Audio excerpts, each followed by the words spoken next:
നട്ടുച്ച സമയത്ത് വിശക്കുമ്പോൾ വയറ് നിറച്ച് നെയ്ച്ചോറും ബീഫ് റോസ്റ്റും കഴിച്ചാലോ?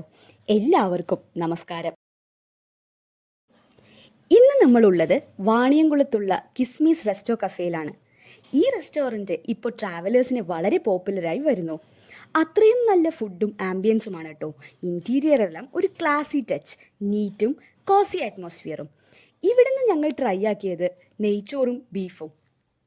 ചൂടുള്ള നെയ്വാസനയും ഒരു നൊസ്റ്റാലജിക് ഫീലും കൂടെ ബീഫും, അതും അടിപൊളി കോമ്പിനേഷൻ തന്നെ.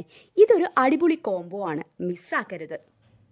വാണിയംകുളം വരെ വന്ന് കഴിച്ചു പോകുന്നവർ കിസ്മീസ് റെസ്റ്റോ കഫേ ഒരു മസ്റ്റ് വിസിറ്റ് ആണ്. വാല്യൂ ഫോർ മണി ആയാലും സർവീസ് ആയാലും സെറ്റാണ് കേട്ടോ. ഇതുപോലെ ഒതൻറ്റിക് ഫുഡ് സ്പോട്ട്സ് വ്ളോഗായി വീണ്ടും കാണാം. അതിനു മുമ്പ് നിങ്ങളുടെ അടുത്തുള്ള സ്പോട്ട് കമൻറ്റ് ചെയ്യണേ. ടിൽ ദെൻ, ടീം ചോട്ടോമോട്ടോ സൈനിങ് ഓഫ്.